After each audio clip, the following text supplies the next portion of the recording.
عليكم ورحمة الله وبركاته.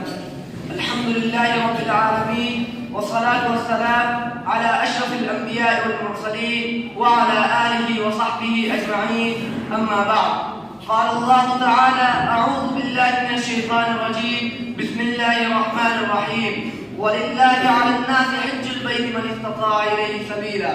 محترم صدر انجمن، مشفق اساتذہ کرام اور میرے دینی بھائیوں، آج اس سالانہ انجمن کے موقع پر میں جس موضوع کو لے کر حاضر ہوا ہوں وہ ہے حج بیت اللہ اور اس کے روحانی فوائد۔ حج اسلام کے 5 بنیادی ارکان میں سے ایک ہے۔ یہ صاحب استطاعت مسلمان پر عمر میں ایک بار فرض ہے۔ جب 9 ہجری میں حج فرض ہوا اور قرآن مجید کی آیت نازل ہوئی وَلِلَّهِ عَلَى النَّاسِ حِجُّ الْبَيْتِ مَنِ اسْتَطَاعَ إِلَيْهِ سَبِيلًا، یعنی جو شخص بیت اللہ جانے کی استطاعت رکھتا ہو تو ایسے لوگوں پر اللہ کے لیے حج فرض ہے۔ اس آیت کریمہ کے نازل ہونے کے بعد رسول اللہ صلی اللہ علیہ وسلم نے صحابہ کرام کے درمیان حج کی فریضت کا اعلان فرمایا۔ ایک صحابی رسول کھڑے ہو کر پوچھ بیٹھے: اے اللہ کے رسول، کیا حج ہر سال فرض ہے؟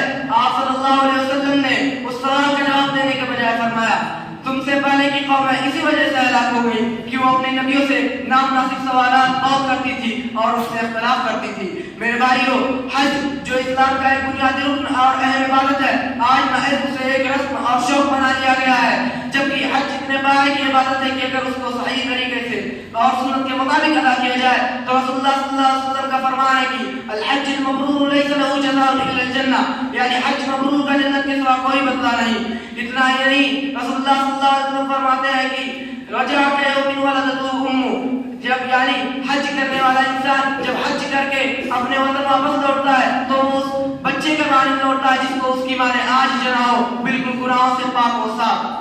میرے بھائیوں، حج بیت اللہ کی سعادت جس کو نصیب ہو جائے اس کا کیا کہنا؟ وہ اپنے آنکھوں سے اس مقدس گھر کی زیارت کرتا ہے جس کے بارے میں کلام الہی میں ارشاد ہے کہ ان اول بیت وضع للناس للذی ببکۃ مبارکا وہدی للعالمین، یعنی اس روئے زمین پر پہلا عبادت خانہ وہی ہے جو شہر مکہ میں ہے اور وہ سارے جہاں کے لیے باعث برکت اور ہدایت ہے۔ میرے بھائیوں، حج کرنے والا انسان اس غار حرا کی بھی زیارت کرتا ہے جہاں حضرت جبرائیل علیہ السلام پیارے رسول صلی اللہ علیہ وسلم پر پہلی وحی لے کر آئے تھے۔ وہ معراج اس میدان کی بھی زیارت کرتا ہے جہاں سوالات کے قریب صحابہ کرام نے تاجدار کونین صلی اللہ علیہ وسلم کے مصاحبت میں فرض حج ادا کیا تھا۔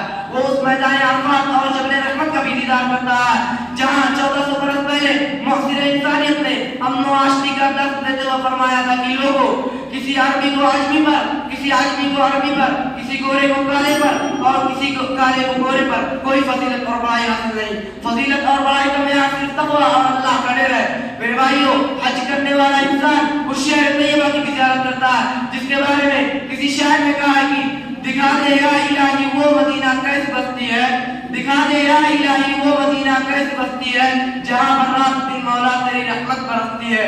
وہ مدینہ کے ان مبارک گلیوں کی سیر کرتا ہے جہاں کبھی رحمت للعالمین کے پائے مبارک پڑے تھے۔ الغرض میرے بھائیوں، حج کرنے والا انسان ایسے بہت سے مقدس مقامات کی زیارت کرتا ہے جس سے اس کے ایمان و یقین میں اضافہ ہوتا ہے اور دین سے اس کا لگاؤ بڑھ جاتا ہے۔ مگر یاد رہے میرے بھائیوں، یہ کیفیت اس وقت ہوگی جب کہ حج صحیح طریقے اور سنت کے مطابق ادا کیا جائے اور کوئی ایسا کام نہ کیا جائے جو خلاف سنت ہو۔